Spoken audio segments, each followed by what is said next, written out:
Hello everyone, it's Luli, and today I will be talking to you about my worst otome game heartbreak. So bad that you could argue it was worse than anything I've experienced in real life. Okay, you're probably thinking I'm being a bit dramatic here, but no, seriously, it was bad.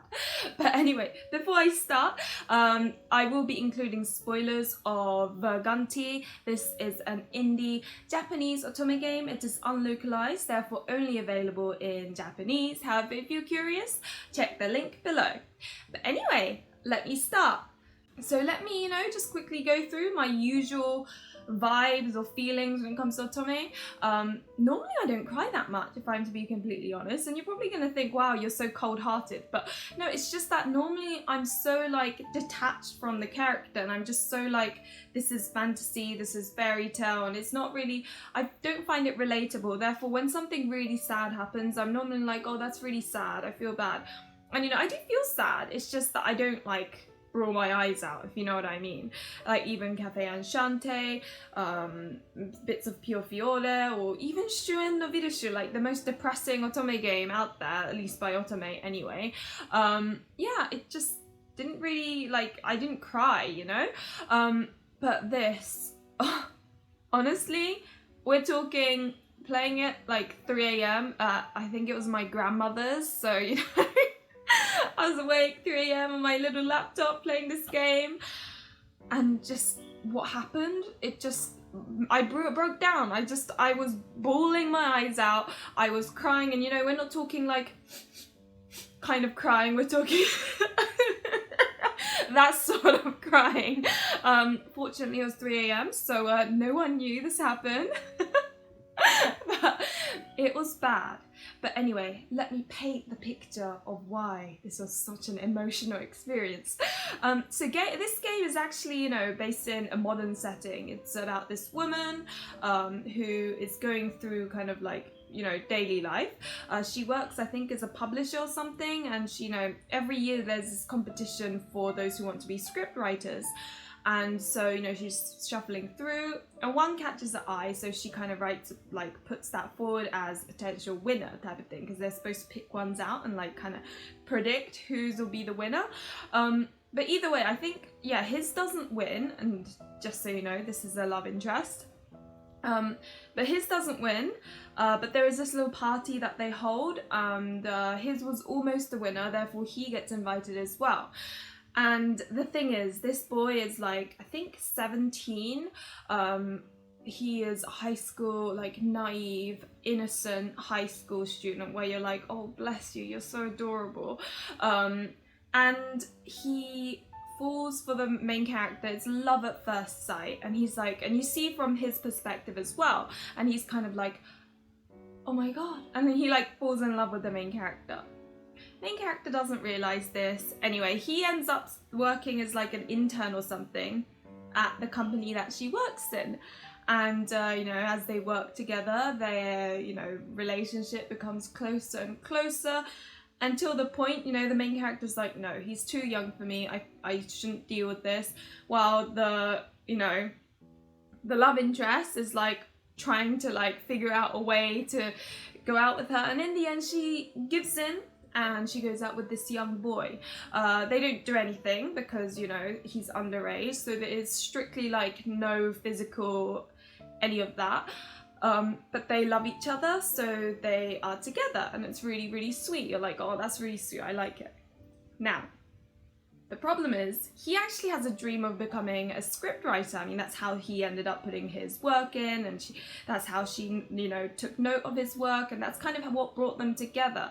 However, his obsession, his love towards her grows and grows and grows, to the extent that he starts saying, oh, I'm gonna, when I'm applying for universities, I'm gonna apply to this university where it's a bit easier to go in, and it's kind of not specialist, so I can use those skills to just find an average job.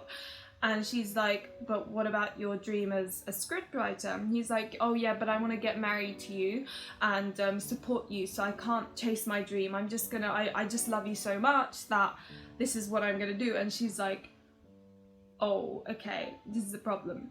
Note that this guy has a best friend who is gay and is like in love with him, but he doesn't realize that he's in love with him. But he fully supports the love interest's dreams. So this boy goes to the main character and is like, if you care about him, then break up with him, right? Okay, logically I get it. But the scene comes up where, you know, she's like, so initially she's like distancing herself, and the love interest is like, oh, this is really weird, I wonder what happened, maybe she's busy, like he's making excuses for himself, like why she's distancing herself from him. And already that is kind of like almost painful, because I'm sure you and myself, we've all gone through like breakups and you know, people distancing themselves from you because I guess they don't want to date you anymore, or they don't want to be friends with you, and like, you know, in any situation, I think we've all experienced that. And so you really feel how horrible it's feeling for him, because he's like trying to come up with excuses and he's feeling like so terrible. And then she you know, invites him to meet up, and oh my god, I'm starting to tear up just thinking about it. I don't know why it affected me so much, but so she invites him to a park. I think it was somewhere special, and he's like, oh, it's been so long, I'm happy to see you, with his puppy dog eyes. And the main character breaks up with him. And honestly, like, I don't think I've cried so much in my life, like at least not from a game anyway. And of course I've experienced some breakups as well, but like this was so real, it just hits so hard. Like she tells him, look, we can't be together anymore, and he's like, why? And then she's like, because, you know, you've got this dream of becoming a script writer that you're giving up on, and that's not right. And he's like, oh, but I'll do anything, I'll continue script writing if that means we can be still together. And like the voice actor does such a good job, and he's like crying his eyes out while she's like, look, we can't be together, and he's like crying his eyes out, like saying, please be with me, please stay with me. Oh my god, like honestly, I mean, even now I'm like, ooh. But it was just so realistic that it just hit me hard. Like no other otome game, I think, has hit me this hard. And I think it's because, yeah, I think it's just so relatable. Like, I still remember when, like, the times I've had to break up with someone, and one of them did cry, and it kind of reminded me of that. But in this case, worse, because she still loved him, like, a lot, and this happened. And yes, so that's probably the biggest heartbreak moment for me in an otome game. And what's worse is, after this section, there was another bit, because there are two love interests, and what happens is you go like through the story of one, and then you go through the story of the second one. And the second one is actually her colleague, and the main character kind of ends up like, you know, she thinks they're friends, but this love interest, she basically, even though she's already with a guy, she just ends up liking the main character because they're working together. And you know, you actually find out that she's a trans woman, and so she's obviously has all these complicated feelings, body dysmorphia, like going through a really difficult time. And then there's also this complex feeling of her thinking, oh, I need to tell my husband that I no longer love him in the way that I used to, but he's been treating her so well that she's like, I'm not sure whether I can do.